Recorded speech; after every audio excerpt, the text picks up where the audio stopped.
ایک سوال ہے آپ سے کہ اگر آپ کے گھر کی قیمت آج 2 کروڑ روپے ہے تو کیا آپ اسے واقعی 2 کروڑ میں بیچ سکتے ہیں؟ یعنی اگر آپ کل صبح اٹھ کر یہ فیصلہ کریں کہ گھر بیچ دیتے ہیں تو کیا اتنی قیمت دینے والا خریدار فوراً مل جائے گا؟ اور دوسرا سوال، جب پاکستان میں لاکھوں لوگ آلموسٹ 60% اپنا گھر خریدنے کی استطاعت نہیں رکھتے تو پھر پراپرٹی کی قیمتیں اتنی تیزی سے کیوں بڑھ رہی ہیں؟ کیا یہ واقعی اتنی ڈیمانڈ کا نتیجہ ہے یا پھر ہم ایک ایسی چیز دیکھ رہے ہیں جو تاریخ میں کئی مرتبہ اکانومیز کو ہلا چکی ہے؟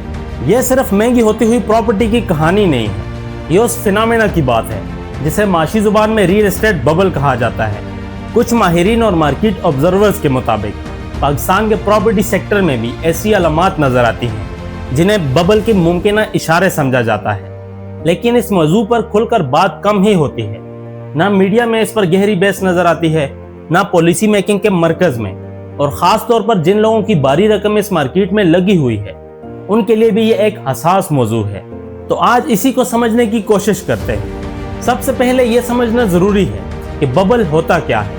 سوچئے ایک غبارہ ہے، جتنی دیر آپ اس میں ہوا بھرتے رہتے ہیں وہ بڑا ہوتا جاتا ہے۔ باہر سے سب کچھ ٹھیک لگتا ہے، ہر کسی کو لگتا ہے کہ یہ اور بڑا ہوگا، لیکن اگر اس کے اندر کی گروتھ کسی مضبوط بنیاد کے بجائے صرف ہوا پر مبنی ہو تو ایک وقت آتا ہے جب وہ زیادہ پریشر برداشت نہیں کر پاتا۔ ریل اسٹیٹ ببل بھی کچھ اسی طرح کا ہوتا ہے۔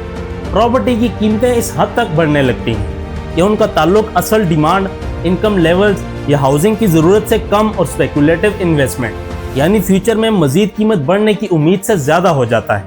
لوگ گھر یا زمین رہنے کے لیے نہیں بلکہ قیمت بڑھنے کی امید میں خریدتے ہیں، اور جب مارکیٹ میں یہ سوچ عام ہو جائے تو سوال اٹھتا ہے کہ کیا قیمتیں اصل ویلیو کی وجہ سے بڑھ رہی ہیں یا صرف ایکسپیکٹیشنز کی وجہ سے؟ پاکستان میں بھی کچھ لوگوں کا خیال ہے کہ مارکیٹ کے چند حصوں میں اسی قسم کا رجحان دیکھنے کو مل رہا ہے۔ مثال کے طور پر لاہور، کراچی اور اسلام آباد کے کئی علاقوں میں کچھ پراپرٹیز کی قیمتیں چند سالوں میں کئی گنا بڑھ چکی ہیں۔ کئی ہاؤسنگ سکیمز میں پلاٹ ایسے ریٹس پر ٹریڈ ہو رہے ہیں جہاں ڈیولپمنٹ کا کام ابھی مکمل بھی نہیں ہوا، اور یہاں ایک بہت اہم سوال پیدا ہوتا ہے کہ ان ٹرانزیکشنز میں کتنا حصہ ان لوگوں کا ہے جو واقعی رہنے کے لیے پراپرٹی خرید رہے ہیں، اور کتنا حصہ ان انویسٹرز کا ہے جو صرف قیمت بڑھنے کی امید پر مارکیٹ میں ہے۔ مارکیٹ اینالسٹ کا کہنا ہے کہ پراپرٹی ٹرانزیکشنز کا ایک بڑا حصہ انویسٹمنٹ ڈریون ہوتا ہے۔ پلاٹ خریدا جاتا ہے، کچھ عرصہ رکھا جاتا ہے، پھر منافع حاصل کرنے کے لیے اگلے خریدار کو بیچ دیا جاتا ہے۔ اس عمل کو عام طور پر فلپنگ کہا جاتا ہے۔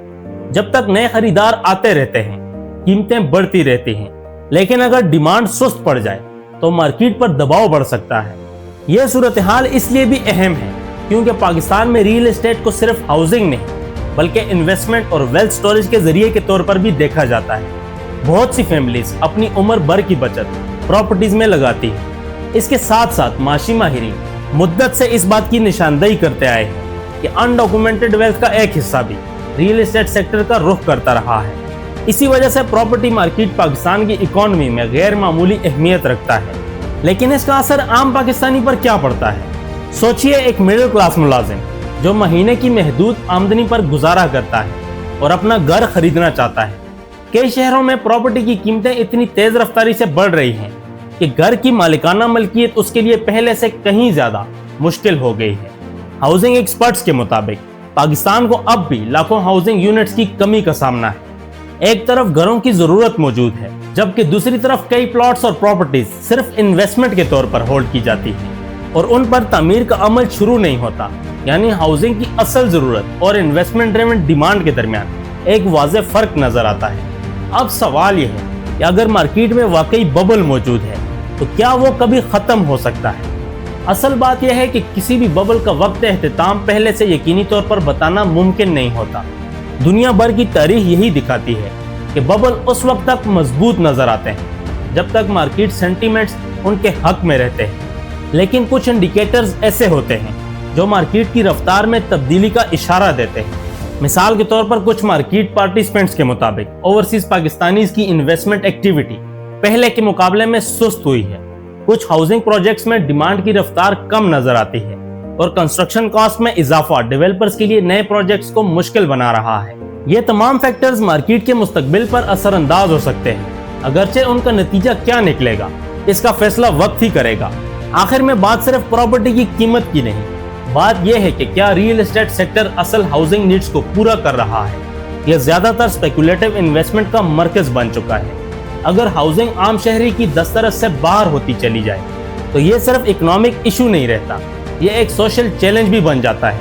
اسی لیے ماہرین اکثر اس بات پر زور دیتے ہیں کہ پراپرٹی مارکیٹس میں زیادہ ٹرانسپیرنسی، بیٹر ریگولیشنز اور ایسی پالیسیز ہونی چاہیے جو انویسٹمنٹ اور ہاؤسنگ کی اصل ضرورت کے درمیان توازن پیدا کر سکے۔ اور شاید سب سے پہلا قدم یہی ہے کہ اس موضوع پر کھل کر بات کی جائے۔ I hope you like the video. Thanks for watching. See you in the next one.